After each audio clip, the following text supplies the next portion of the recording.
Great experiences build great leaders. Great leaders build great teams. This is Building Great Sales Teams.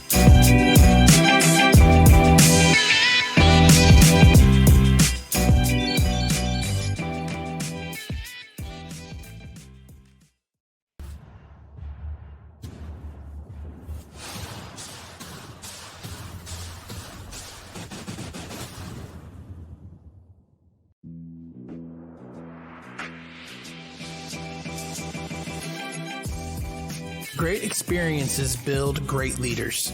Great leaders build great teams. This is Building Great Sales Teams.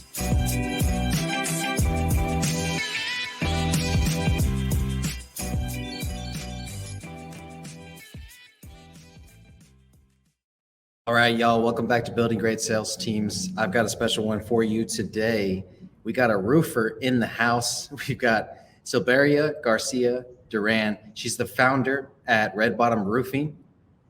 And you just celebrated, from what I saw on your Facebook post, another 20th. And I think I know what this means, but I just want to be sure, and I want you to explain it to the audience real quick. What is that, another 20th? So my husband, who we just got married July 20th of 2022, but we started dating, he asked me out, if you will, to make it official September 20th of 2020. And it's really more his deal than my deal that he honors me on the 20th of every month. And just for him to be able to express kind of a thank you for saying yes to me at that time, before there was any engagement or marriage. But it's just this way to honor me on the 20th every month. And I so love that about him. I get, sometimes I'm like, am I supposed to do it back, or how does this work? But on the 20th, he'll either, he'll express it, either publicly, or maybe he'll do a card or flowers or a gift or something. But every 20th of the month, he expresses his gratitude for me saying yes to giving him a chance. No, I love that. I mean, we all have the different things that we do that keep our relationship strong, right? Yeah. And for us, it's a weekly date night, and I've heard of something similar before, and maybe this could be where it came from. I don't know, but a friend of mine, Chris Whitehead, and his wife celebrate their anniversary every month on the 20th. Huh. And I didn't know if like that number was specific for them too. I don't think so. Okay. Maybe we need to look into what the 20th, what is, but even my pastor, it's interesting. So I've attended Elevate Life for about 10 or 11 years now. And Pastor Keith Craft, I first saw that being modeled when I started attending the church. And he does the same. He honors his wife every month. And, so which just so happens to be on the 20th. I think theirs was like January 20th when it began. So I was getting my people mixed up. It was Keith Craft. Yeah. It wasn't Chris White. Yeah. That makes a lot of sense. Yeah. I've heard Keith speak a few times now, whether he spoke to executives or, he spoke at MDM. He's spoken to executives a few times now. And man, every time he speaks, I learn something new, and I realize I'm not doing enough. Yeah. I'll tell you. So, Keith Craft and Elevate Life Church have been a very big part, very, very instrumental to my growth over the years, and where all this began for me, growing spiritually and personally by attending that church. And probably over the last year or two, I really started to recognize really what's been instilled in me that a lot of people are missing. And I consider, to be the beneficiary of everything that he's poured into that church and pours into those around him is huge. And like you said, the few times you've heard him speak, he really does leave an impact. And he is who he is every weekend, every day, every time you're in front of him. And it's been really, really instrumental to who and where I am today and continue to be. No, absolutely. If the listeners ever get a chance, you definitely want to look up Keith Craft and listen to some of his talks, or just tune in live for Elevate Worship, because what I like about him is he's the entrepreneur's pastor. You know what I'm saying? Like, he understands money, he understands business, you know what I mean? And he doesn't make you feel bad for making money and doing well in business, And go ahead. Well, if you heard part of his story, he didn't become a pastor till he was 40 years old. Now, he was always involved in the church and he was an evangelist, but he worked in a corporate setting. And I think he was a consultant or he spoke at businesses. He was hired as a coach. So he was all that prior to becoming. So he's basically what he's done is he's taken his, the success and the business practices, and he's just paired them with, biblical principles. And so he does that a lot in his message and his delivery with the biblical principles as he pairs it with business practices and how those two. So it's very unique. It's not for everybody. He's not for everybody. And I think I've learned that from him. He'll openly tell you, I'm not for everybody, and that's okay. He highly encourage you, go find your tribe, go find your people. And even that spoke to me when he spoke that many years ago. I'm like, you know what? We all get caught up in trying to make everybody be a part of who we are and understand us and our tribe. And instead of just letting it go and say, you know what? It's okay that we're not aligned. Go find those ones that are aligned with you. Right. I coach indoor spin classes, and many years ago when I first started coaching, when you have to put together your playlist and you have a room of 40 people, it's like, okay, do some of them like country and some of them like hip hop and some of them like old school and soft rock, and how do I put all this together? And then when I heard him preach, I'm like, you know what? Not everybody in here's for me or aligned with me. And so I even at that point, like, hey, there's some wonderful instructors. Make sure you go and check them out. This is who I am. And I just knew that if I kept being who I was, that I was going to attract those like-minded people. And I had to give myself permission and be okay with the people that aren't like-minded. Doesn't mean they're against me. It just means we're not like-minded. Yeah. And I love that you're creating that filter for yourself, because it's incredibly important being an entrepreneur, just being a human in general, right? To stop trying to appease everybody and trying to make everybody like you and trying to not hurt anybody's feelings. You know what I mean? You don't want to be a mean person, but in general, you be yourself, right? And I don't think any of us are inherently mean. And so if we just continue to be ourselves, we'll create our own filter, right? Right. Okay. So walk us through kind of your backstory a little bit. How old is Red Bottom Roofing? So Red Bottom Roofing is actually only 3 months old. Okay. Just a few months old. So how long have you been in roofing? About 3 years. 3 years. Okay. And I guess walk us through, what were you doing? High school, college? What's the backstory all the way up to roofing? How long is this podcast? Yeah, exactly. Right. Because I'm sure when you were 16 years old, you weren't saying, I'm going to grow up and be a roofer. No, it's funny you say. It's kind of what I tell everybody. What's funny about 16 years old, funny, not funny, is I was actually a mom. Okay. So depending on who the audience is or what direction this goes, really kind of dictates on where I began my story. But I was pregnant at 15, had my daughter at 16. At 15 years old, when I told my parents, I was kicked out of the house. They just said, pack your bags. And so that's just where kind of some of my story begins, and just kind of into adulthood. I mean, you are forced to be an adult. And I was a single mom for many, many years, and my daughter's absolutely amazing. She's 26 now. And what's interesting about that part of my story is for many years, I was really ashamed of that. And through many years of counseling, which I still attend, I'm not ashamed to say that, I recognized where that shame came from.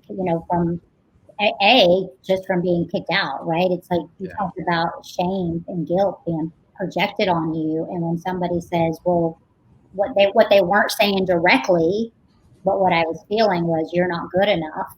You're failed. And so we're going to put you out on the streets. And so, for many years, I was ashamed of that. And I wouldn't, when I'd be around people, and I got into the corporate world really young, and, those people around me, I let them do the math. They'd ask me, I had kids. I'm like, yeah, I've got a daughter. And I would never tell them the backstory until one day I was just like, you know what, there's no shame in that. And I learned to work through that shame. So that's where that story began. So anyhow, fast forward, I got into corporate world, into banking from, I think, 99 to 2009.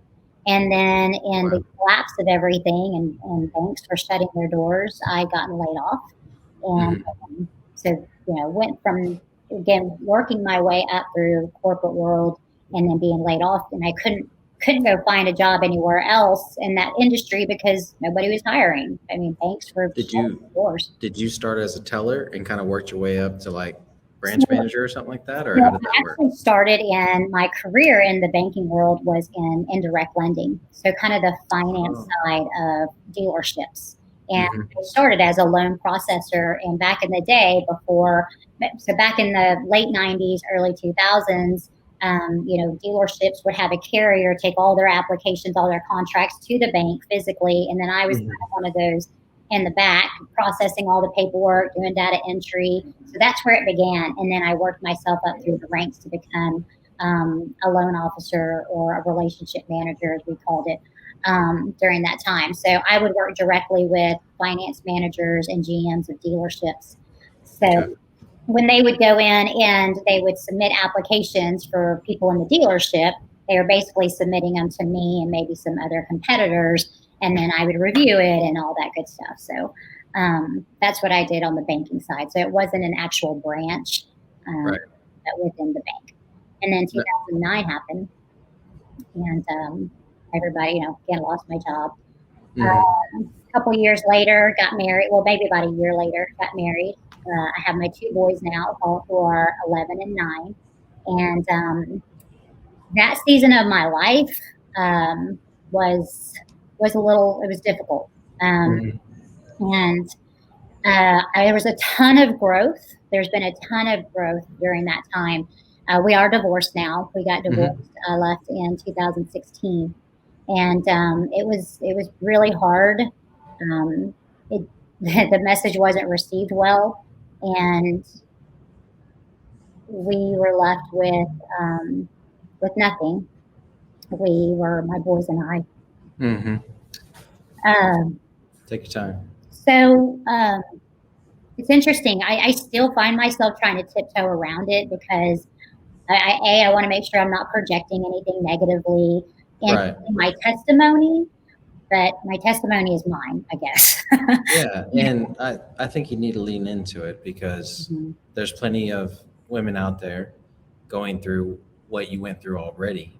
You've come out the other side of that, and they need to hear that story, that message, and maybe they can learn something from your story, or use it as inspiration to get out of that situation. I'm a huge advocate for women, for single moms. I think I was married for 7-8 years, and everybody places judgment. And when it's like, oh, well, why doesn't she just leave? Just leave. It's that easy. Just leave. And it's not. Whenever you're placed in a situation like that, and if you're a stay-at-home mom and you have the kids, and again, once I started doing the work on my history and looking at where I was at that time when I was in it. I started counseling many years ago, probably 2011, I think, and it was after my ex-husband had his first affair, and there was alcoholism involved, and I finally was at a place of I didn't want to blame anymore. I didn't want to place blame of you keep doing this to me or you keep doing that to me, and you, and I finally had a moment of, Sil, where in your life did this become okay? You're sitting in it, and you can only, you're the one who teaches people how to treat you. So maybe you need to look internally a little bit. So I started the process of counseling and really trying to figure out where I lost my voice. Where was it okay for me to stand in, verbal abuse and emotional abuse, and where did that become okay? And so I stayed married and really tried to work through it. And here's what I've learned that I tell everybody. When you choose to grow, one of two things will happen. Either you're going to grow together or you're going to grow apart. And it's inevitable. And spouses and family in business relationships, if somebody's growing, you better latch on and grow with them. And it's not this intentional, like, oh, I'm just going to outgrow you and you suck and you just stay miserable. No, it's most people are genuine in let's do it together. Let's do it together. And normally somebody might be resistant. Somebody may not want to join that path, or they're going to be judgmental, but it's inevitable. Somebody will outgrow the other person. Mm-hmm. And so through years of, again, just constant, I'm growing and I'm witnessing this kind of just staying still and not growing with me. And then it turns into, now you're holding me back.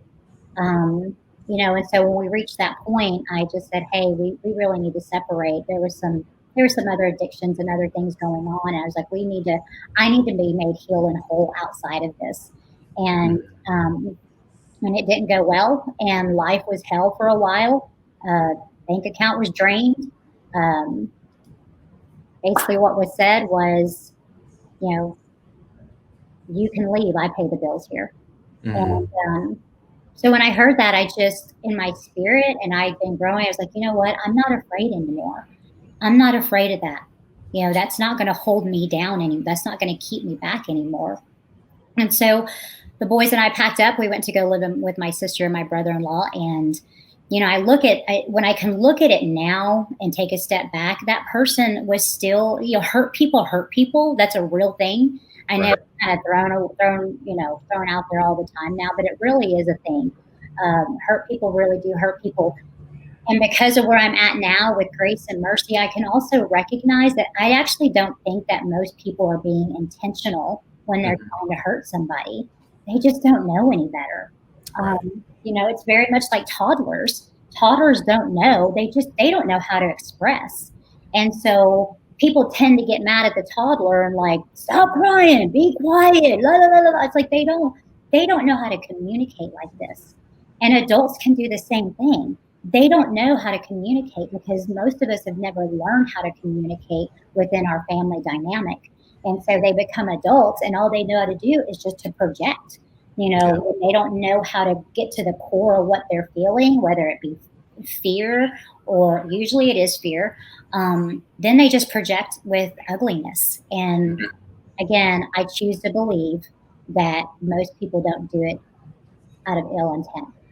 Nonetheless, it hurts, right? So here we are. We're sleeping on my sister's couch, and fast forward a year later, I find this amazing place. It's called Shiloh Place, located in McKinney, Texas. It's a women's program.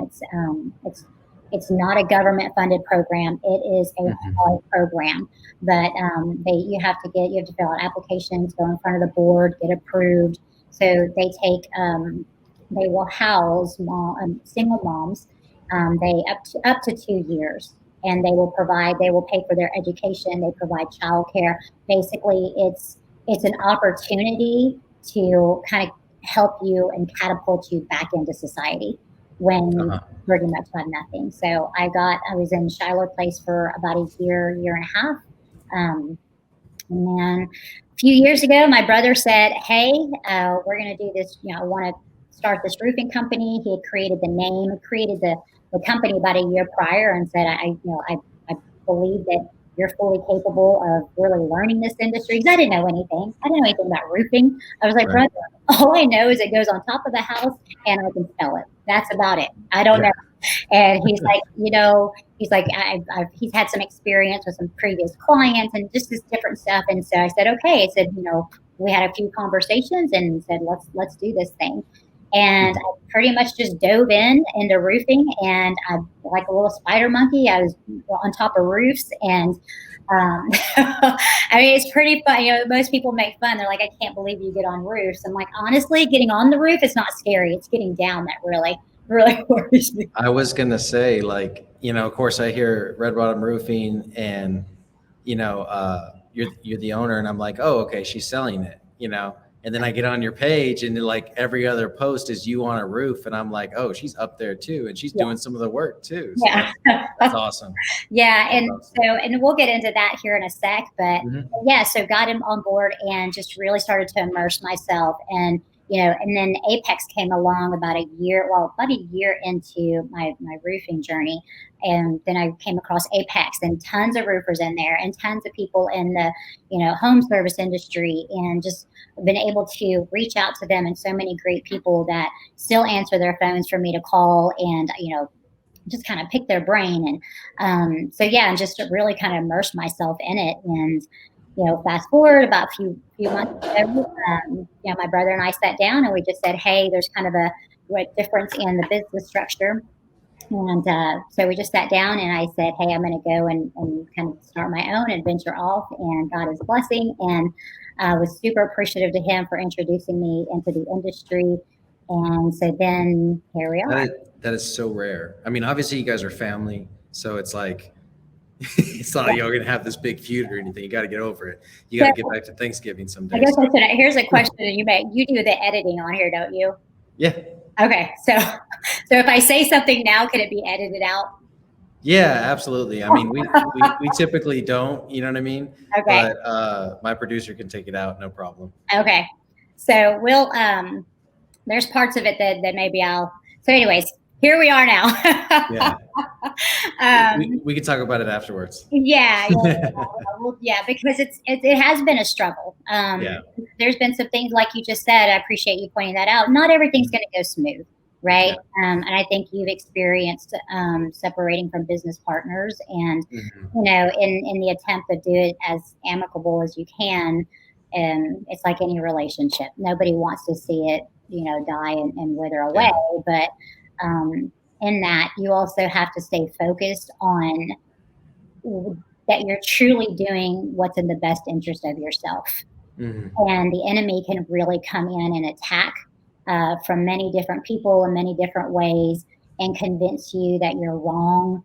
And then having to fight that battle can be really difficult. But every single day, just standing in the mirror and saying, and to me, I have to constantly tell myself, even multiple times a day, and not just with multiple seasons of my life, of still truth and lies. What is truth? What is truth? And reminding myself of, I know what truth is, I know what my truth is, and I know what God says my truth is. Mm-hmm. So in those seasons, in those battles, it's just a constant reminder, again, as smooth and easy and peaceful as you want it to be, it doesn't always work that way. But you just have to remind yourself that you have to stand in truth. I couldn't agree more. I just want to kind of go back and obviously commend you for getting out of that relationship. First off, I would say the first part of it is trying to work it out, mm-hmm. right? Because that doesn't happen enough, and that's happening less and less and less, right? Mm-hmm. It's like, oh, you cheated on me, or you know what I mean, you're not appreciating me, or you're not honoring me, whatever the case is, and then it's just like, snap, divorces are easy. Let's get a divorce, let's move on, and let's do the co-parenting thing, and we'll make that a whole thing, right? And I've gone through something similar, and I was the catalyst, obviously, in reverse. But it is awesome that you gave that effort to work through it, and then obviously it didn't work out, and you were able to come back from that and utilize the program that you were part of. And then eventually, it's like, man, the amount of, I don't know how to say it, balls it's got to take to get into roofing. You know what I mean? Like, I had Elizabeth Calzadia on the podcast maybe like 5 or 6 weeks ago. And I asked her about this in general, like women in roofing, like, because it's such a construction heavy industry. And, we all understand there's a marketing piece to it, that a lot of marketing companies never touch the roofs, right? They never really transfer over. Maybe they'll hop on the roof, but that's about it. After that, the sub takes over, whatever the case is. But still, to be in that male dominated industry, what was the experience like for you in the beginning, and what is it like now? So I think at the beginning, and even now, so mm-hmm. there's a woman being in the industry has provided a softer approach. I've actually found a lot of business owners seeking out women mm-hmm.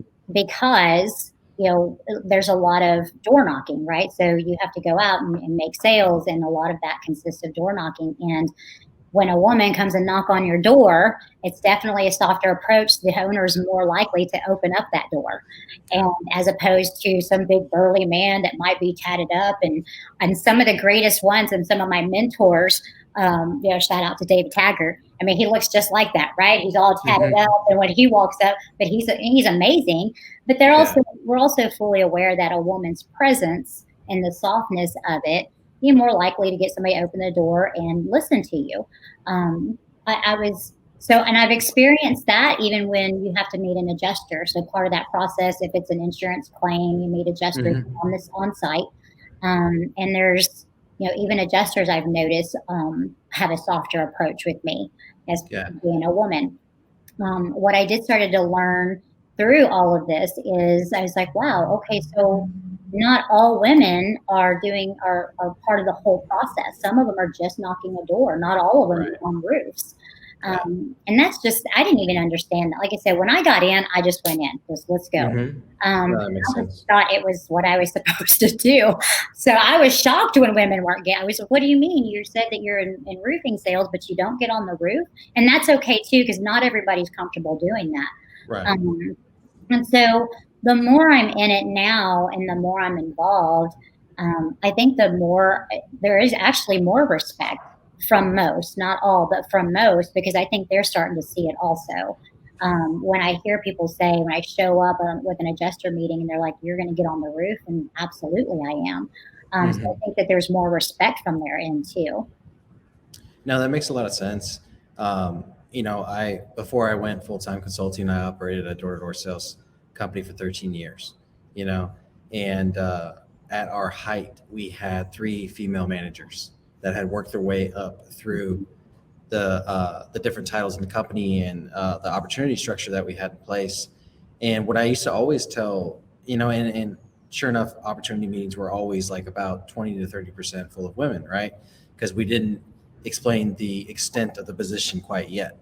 And what I would always tell them is like, if you've ever experienced any kind of discrimination, you don't have to worry about that here. And not because I'm so great, not because, my management team is awesome, but because it's sales. And sales respects numbers, right?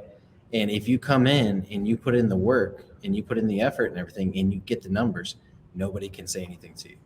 Right. Woman, man, black, white, doesn't matter. Right. You know what I'm saying? And so a lot of them really liked that, and they did. They quickly moved up through the ranks, and they realized they had a softer approach as well, that they had an advantage against all the guys knocking on the doors constantly. You know what I'm saying? When a woman comes up, you're like, oh, okay, this is different, right? It doesn't necessarily have to be sexist or anything like that. It's like, oh, no, this is just different. I don't see women knocking on doors. So naturally, I'm going to be curious, right? And so it creates that softer approach. And so we got to the point where we were like really putting our women on social media, trying to recruit more women because they were doing so well in the industry, the ones that had the work ethic, right? Just like same as the men. And, that was a big push for us for a long time.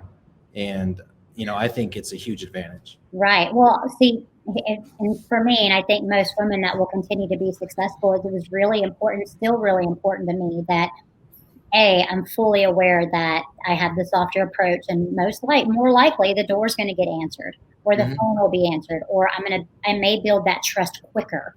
Right. But with that, I also know that the world also knows that. Oh, it's because she's a girl. So for me, it's really important that I take it to the next step.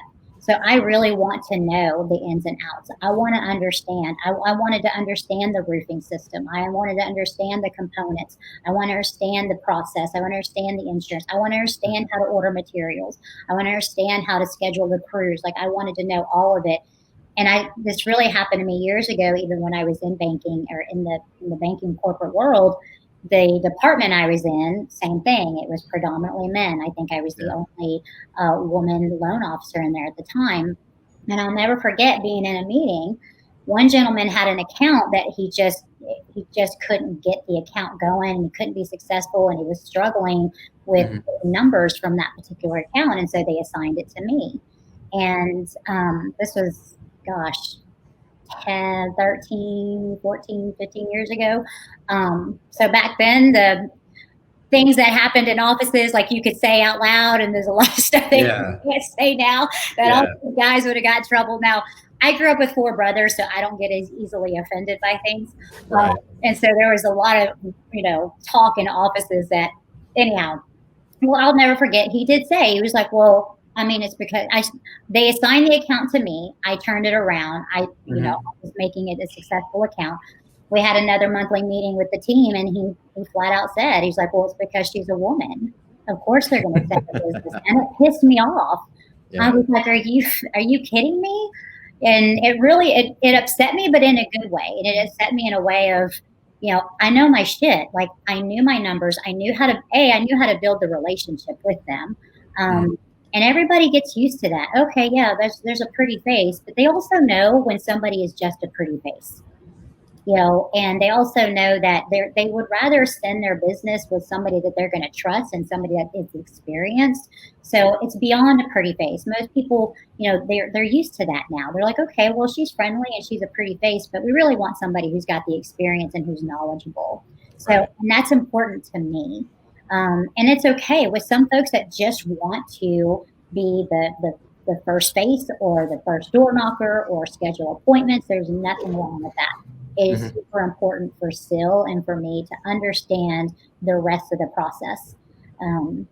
So I think that the women that worked for you, and I think that even for me in my industry and for myself, that's going to take me personally, take me further, take me where I want to go. Well, there's an education piece to it, right? And when you pursue that education piece, that creates the difference maker, that they don't look at you as just a woman anymore. Now you're a producer, right? And so, I always think back to when I first met my wife, and she was telling me about some of the things that her dad told her, right? Because we were talking about college education, and of course I was arguing against it and everything. And she said, my dad told me 2 things when I was young. He says, you got 2 strikes against you. You're a woman and you're Mexican. And so the only way you overcome those 2 strikes, and of course this was 30 years ago, the only way you overcome those 2 strikes is your education. Now, of course, he was talking about college at the time, but you could see it plainly with your story that because you became educated on the loan process and you were able to get that account, or because you became educated on the entire roofing process, and instead of just saying, hey, I'm going to be a pretty face and I'm going to close deals on the front end and not really worry about how the rest of the business works, because you were willing to go through that education and everything, now you own your own roofing company. Yeah. And so I tell her that I so appreciate her parents. I'll get choked up. So my daughter, again, I was 16 when I had her, and I would tell her those things. She and I have a very close relationship. And as I was raising her, I would tell her, statistics show because you were born into a teenage mother, you're more likely to be a teenage mom. Statistics show because you came from a broken home, you're more likely to be broken. All those statistics. And I would tell her from the time she was young, don't be the statistic. And she's amazing. She went off to college. I didn't finish college. And she went off to Arkansas, graduated college, has a great corporate job. But I would tell her those things just to, to show her and let her know, like, hey, this is really what the world is going to look at, and whether we can't control it, but the world is going to look at you a certain way. And because you were just born into it. But I was very intentional, and it sounds like your wife's parents were too, just very intentional on how I parented her, very intentional about what I spoke into her, very intentional about truth. It's not going to sugarcoat, because it's not going to be sugarcoated when you get out there. So just being very intentional about that. Absolutely. Absolutely. So tell us, where did the inspiration for Red Bottom Roofing come from? And I heard my husband come in. He's downstairs. He wasn't here when we started, but he's here now. So I love telling this story. And I just started telling it. So there's going to be, there's gotten years that I'll get to share it. But So back in December, I got a Porsche Cayenne. And Nice. so I love it. I love So it. you can sell then. So, well, there's so much I can share. So you can edit out whatever you need to edit out. I'm fine with that. You're good. But so first off, my husband and I, about last summer, maybe around September, October, we started to look at, I knew that my cars were kind of pooping out on me. I had an old 2007 truck that I was using for work. And then I had a sedan that had like 200,000 miles. So I was like, hey, we got to start looking for something. I'm going to need a vehicle very soon. And instead of continuing to dump money in an old car. So in that process, while we were looking for cars, first off, he's really good about doing the research and homework, and he's just kind of wired that way, and he enjoys that part of it. So he's like presenting me, he's like, well, what do you think of this? And what do you think of that? And I'll share this part. There's so much, Doug. I'm telling you, we could go. So there was one day he took me we went to several dealerships, and we went to an Infiniti dealership and Toyota and maybe Honda, I don't know. And I just start crying, like super made him uncomfortable. He's like, why are you crying right now?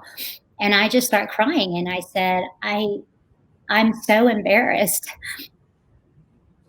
I said, because I don't know what I want. Nobody's ever asked me. Mm-hmm. My whole life has just been survival mode. You get what you get and you be grateful for it. And I was always grateful for the things that I had, whether they be used.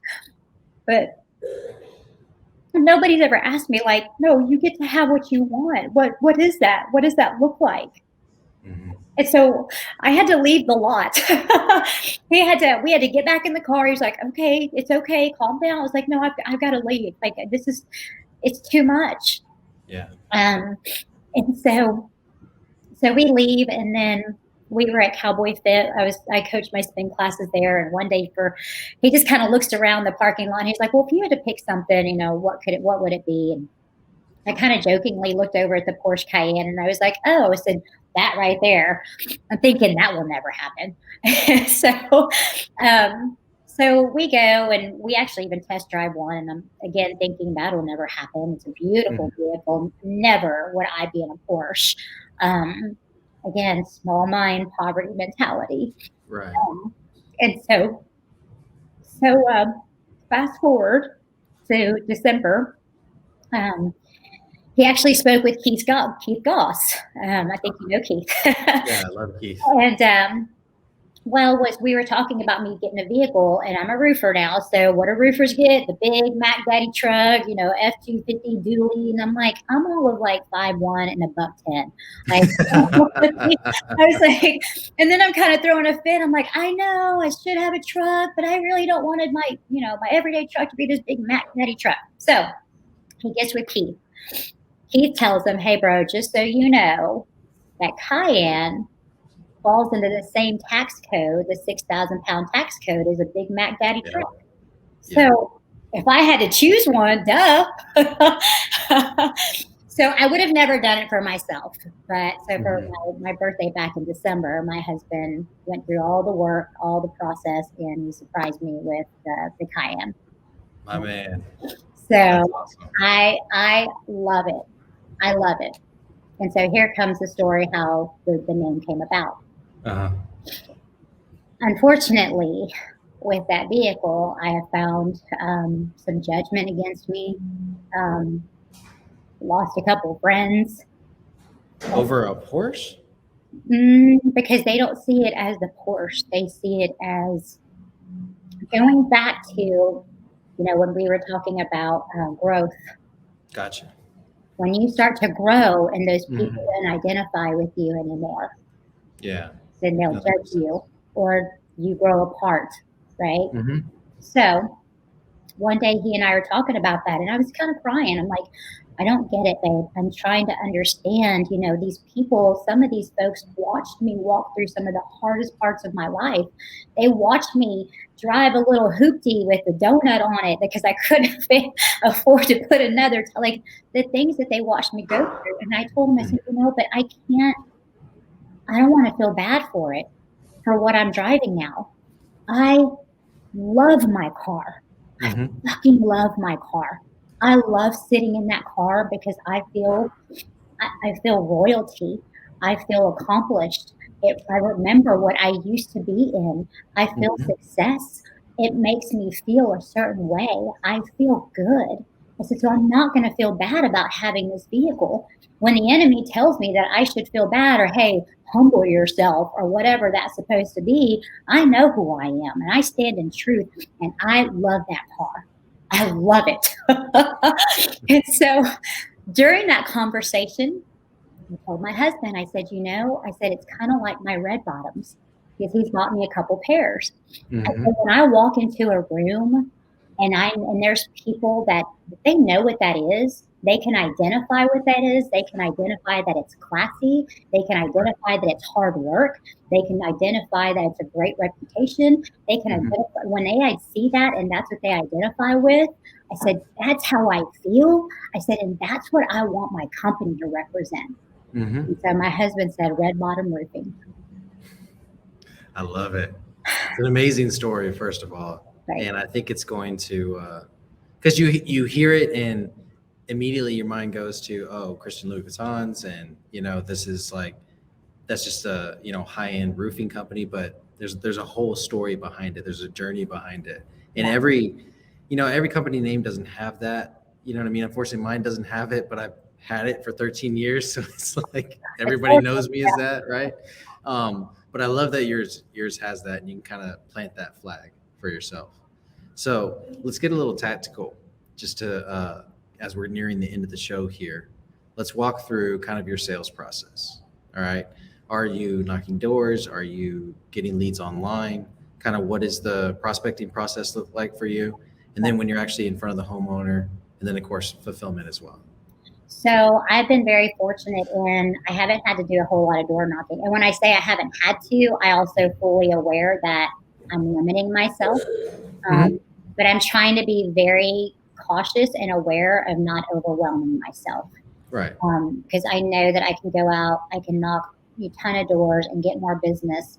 But I'm also, I know what my vision is for this first year of Red Bottom Roofing and what that looks like.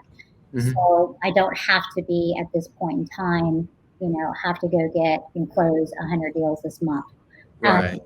And you're 3 months old. Right. I remember correctly. Yeah. So it's like right now you're building all the systems and processes and workflows that are going to get you to the 100 roofs. Exactly. But patience is a virtue in this case. Right. So, but with saying that, I'm also very fortunate in, I have a really good network base, I like to think. And that's only because it's not even through roofing. It's because over the years, I've been very intentional, really, of building a network of people. And I knew why at the time, but God now has shown himself of like, hey, I was building this for you for this very time. So through my indoor spin classes, or through church, or through women's groups and things like that, I had been building those relationships for 10 years. And then a few years ago, when I started, the roofing industry, and I really started to brand myself within the roofing industry, those same people who have known me, liked me, trust me for many years are like, okay, well, now we know who to call. We know, like, and trust her. So as far as the sales and generating, the business, I'm fortunate in that my phone has been ringing and I've been having referrals instead of having to go and invest in any type of marketing ads or knock doors. So let me ask you so right now you're getting your leads from networking and your existing relationships, right? And so is this something that like you're having a conversation with somebody and then you realize, oh, they may or may not need a roof? Or is it more like when you introduce yourself, I own a company called Red Bottom Roofing, and this is what we're doing right now. This is what we're telling the story. Or are you going in and intentionally saying, hey, I need to make sure that everybody I meet knows what I do and knows what differentiates me from everybody else? Is there a process there, or is it kind of natural for you? I think it's natural. I think I naturally, want to know about others instead of trying to sell me. And then I think part of that's just natural, and then part of that's just evolved in learning. That nobody wants to go into any type of network or go shake a hand and immediately go, hey, this is what I do. I sell roofs. Do you need one?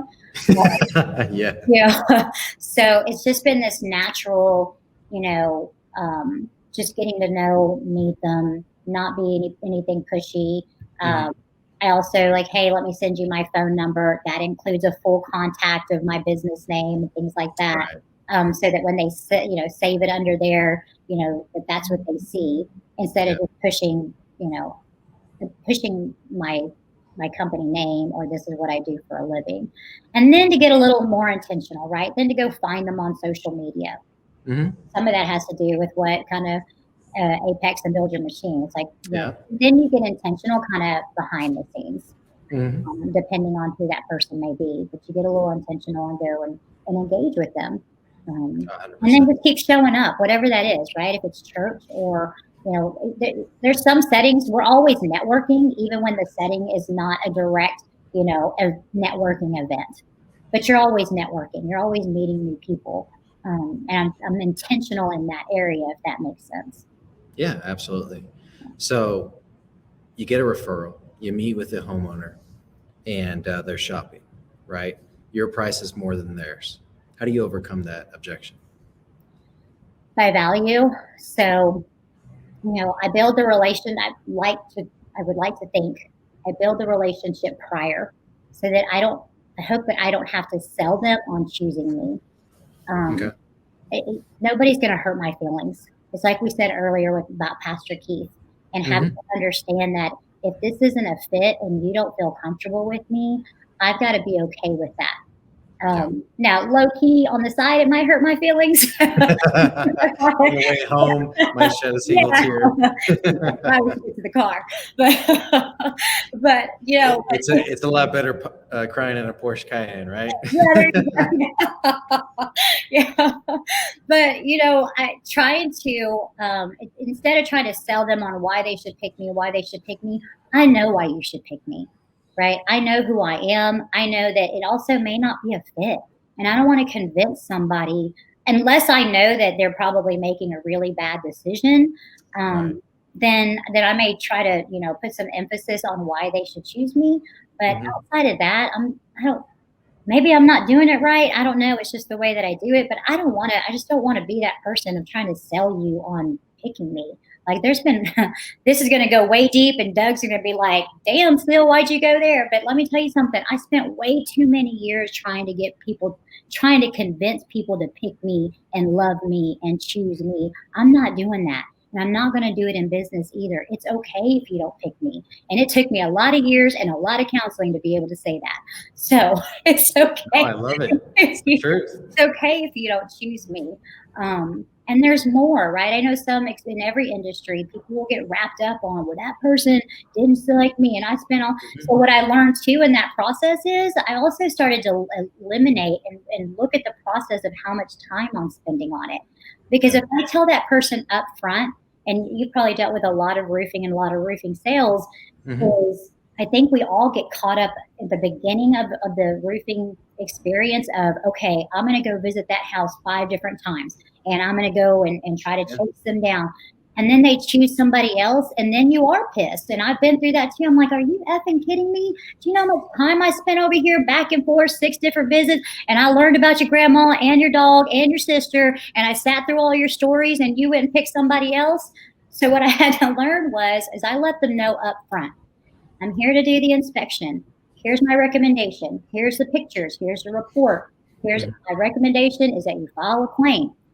If you would like for me to be here, here's my contingency. This here says that I will show up and I will advocate for you, and I will make sure my presence is known, and I will work for you. but you got to sign here. And before, I didn't always have that process. I'm sure part of that is fear. I don't want to sign anything, but when I can't, then I'm not so mad anymore. It's like, okay, well, cool. I didn't make 6 trips. I didn't have to learn about your family tree. Right. And then and while you pick somebody else. So it made it easier. So I don't have to beg for it. I want them to select me. And I know who I am, but I'm not going to try to convince you and beg you to believe who I am. I love it. So what's next for Red Bottom Roofing?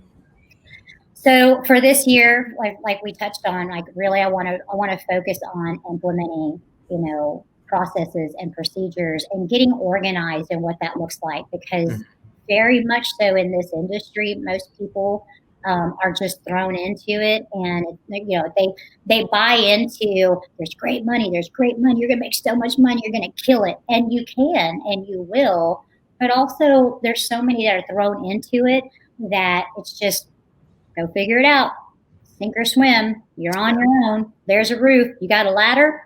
It's like they're thrown into it, and a lot of them there's going to be a big failure rate in that, right? So most roofing companies have a revolving door of salespeople because they don't implement those things, and I don't want to be one of those.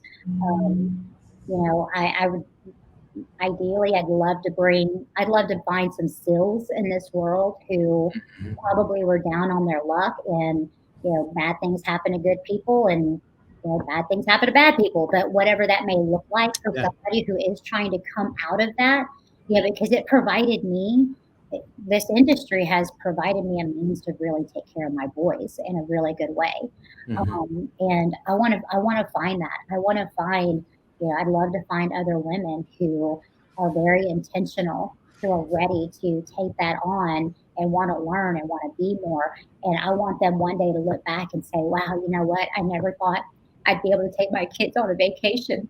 And here I am taking them on some lavish trip or do something that they never thought that they were going to be able to do, that when they were sleeping on a couch, that they never thought that they would have a home, that they could provide a Thanksgiving meal, and that they could organize that to invite their family. That's what I want. I would love to bring that on. But I also know to be intentional that I've got to set those processes, procedures. I want to educate myself so that when those people do come on board, that I can pour that into them. Well, whenever you're ready to advertise for that position, you just need to attach this podcast to it, and they'll be lining up at the door, ready to roll. No, I love it. Yeah. So one of the questions I like to ask at the end of the podcast has to do with legacy. And so my 2-part question is, what does legacy mean to you, and what legacy do you want to leave behind? So it's interesting because, again, at Elevate Life, we talk about that a lot.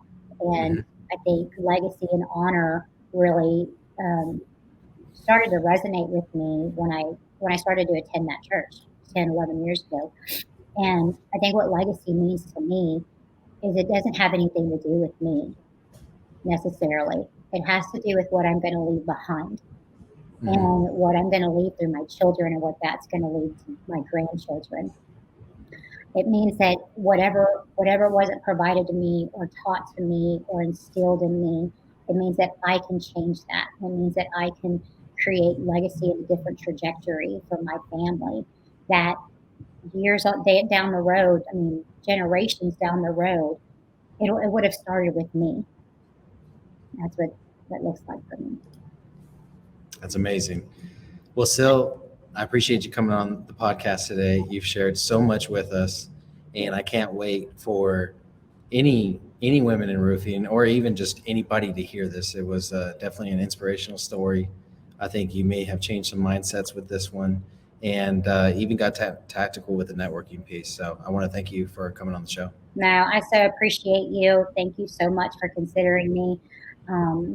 Like I said in the Apex, when I made that post, I know that this may not be your traditional show on, how to scale a business and things like that. I may not be that guest yet, maybe in the future, but I think that even within these industries, that whenever you kind of can set that part aside and you can work and focus on the individual person, all that will come later. And so I'm just really again, I'm really excited and eager to continuously share my story for those that do struggle, that struggle Mm-hmm. in the personal time, because as much as we want to separate personal and business, it's hard. It's hard not to bring your personal into your business, and mostly because how you do one thing is how you do everything. So whatever Mm-hmm. your personal mindset is, you're going to bring that same mindset into your business. So it's important that personal mindset will shift, and that you can Mm-hmm. work on that, and then that will show up in your business. Yeah, and I think you'd be surprised, and honestly, are gonna be excited to realize that what you're sharing today is what a lot of podcasts need, right? A lot of hosts need, right? So it's funny, outside of Apex, I have a lot of people come in on the podcast, and it's very tactical. It's very about their business. It's very, that business centric type stuff, but inside of Apex, it is very much the story, right? Mhm. And every podcast needs that yin and yang. Yeah. And I think, especially on mine, like a lot of times we'll spend 10 minutes on the tactical stuff, 40 minutes on mindset and the story of the individual. Because, I mean, at the end of the day, if you could surround the tactical stuff with the stories, then you can keep people engaged, and then you could actually make an impact. Yeah. So I wouldn't be surprised. We give it a couple years, or maybe even less than a year, and you're going to be on stage telling that story. I appreciate you. Thank you so much for having me. Absolutely. Let's get building.